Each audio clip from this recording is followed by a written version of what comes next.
8 বছর পর আবার আসছি বগুড়াতে, শুধু এই স্কুলে আসার জন্যই। ম্যাডামের কথা হচ্ছে, যাদের নখ পরবর্তীতে বড় থাকবে তাদেরকে আবার ঘর থেকে বের করে দিব, আর হচ্ছে আমাকে মাত দিবে যদি আমার নখ ছোট থাকে তাহলে, কারণ আমি নখ কামড়াইতাম। প্রায় 17 বছর পর আমি আসছি এই ক্যাম্পাসে, এসে সবার সাথে দেখা হয়ে খুবই ভালো লাগছে।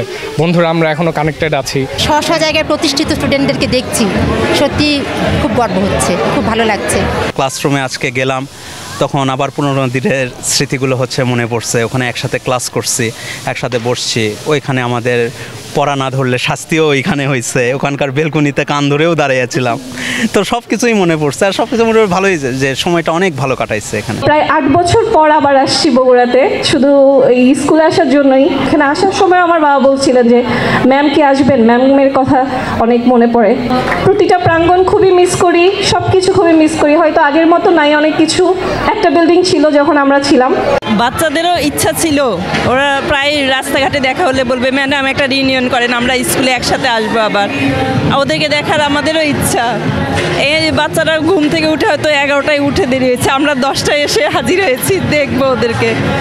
খুব ভালো লাগছে, সবাই প্রতিষ্ঠিত, মেয়েরা বেশি মেডিকেলে গেছে। আমি এখন বর্তমানে আছি মেডিকেল 4th ইয়ারে পড়াশোনা করছি। প্রত্যেকটা স্টেপ পার হচ্ছি স্কুলের ভিতর, আর আমার সবাইকার দিনগুলো মনে পড়তেছে। এসেই যেটা মনে পড়লো যে এখানে অ্যাসেম্বলি হইতো, অ্যাসেম্বলিতে জাহিন কমান্ড দিত, আমরা দাঁড়াইতাম।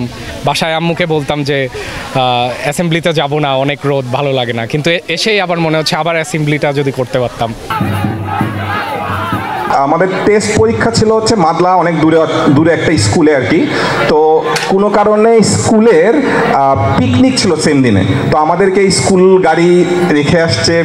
তারপরে আমরা যখন ছুটি হয়েছে কোনো কারণে আর কি, মানে গাড়িগুলো আসতে পারে নাই। তো সেই সময় আমাদের চেয়ারম্যান স্যার পার্সোনালি আমাদের মানে তার যে করতোয়া যে পত্রিকা, সেখানকার গাড়ি আমাদের জন্য পাঠিয়ে দিয়েছিল। এবং আমার মানে স্কুল লাইফের সব থেকে বড় অ্যাচিভমেন্ট হচ্ছে এটা, যে একজন স্কুলের চেয়ারম্যান স্যার তার স্টুডেন্টদের জন্য স্কুলের বাস থাকা না সত্ত্বেও তাদের জন্য যে একটা গাড়ির ব্যবস্থা করে দিয়েছিল, এটা আমি সারা জীবনই মনে রাখি এবং আমি সবসময়ই শেয়ার করি।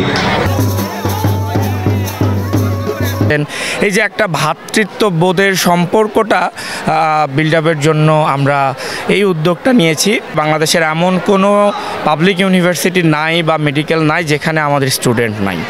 এদের সাথে আমাদের জুনিয়রদের একটা কমিউনিকেশন ডেভেলপের জন্য এবং পাশাপাশি যে সোশ্যাল কিছু অ্যাক্টিভিটিসের জন্য আমাদের এই অ্যালামনাই অ্যাসোসিয়েশনটা গঠন করা। প্রাক্তন ছাত্রদের এই মিলন মেলা আগামীতে নতুনদের পথ দেখাবে এবং নতুন পুরাতনের যে সেতুবন্ধনটা, এই সেতুবন্ধন এখান থেকে শুরু হবে। স্কুল জন্মলগ্ন থেকে এই ধরনের সংগঠন তৈরি হয়নি, আজকে এই সংগঠনে তৈরি হওয়ার পর ঈদ পুনর্মিলন করছে, আর এই মিলন মেলা হচ্ছে এখানে। এই মিলন মেলার মাধ্যমে অনেকে যারা ছেলে মেয়ে আমাদের কাছে এখান থেকে 8 বছর 10 বছর আগে চলে গেছে, তাকে মুখে আমি ফেস চিনতাম না, কিন্তু আজকে অনেকে দেখে আমার ফেস চিনতে মনে হচ্ছে যে আমাদের নিজের ছেলে মেয়ে এগুলি আমাদের। তো এইরকম আর কি, মোটামুটি এরকম প্রতি বছর যদি আমি করতে পারি, বা তারা যদি যারা অর্গানাইজ করতেছে, সংগঠন করতেছে, তারা যদি সারা প্রতি বছরই যদি করতে পারে এরকম, তাহলে আমার স্কুলের আরও ছেলেমেয়েদের উৎসব হবে এবং যারা দেশের বাইরে দেশে আছে একত্রিত হয়ে মিলিত হবে। এটি হচ্ছে মিলন মেলা। আমি চাই যে প্রতি বছরই মিলন মেলাটা হোক।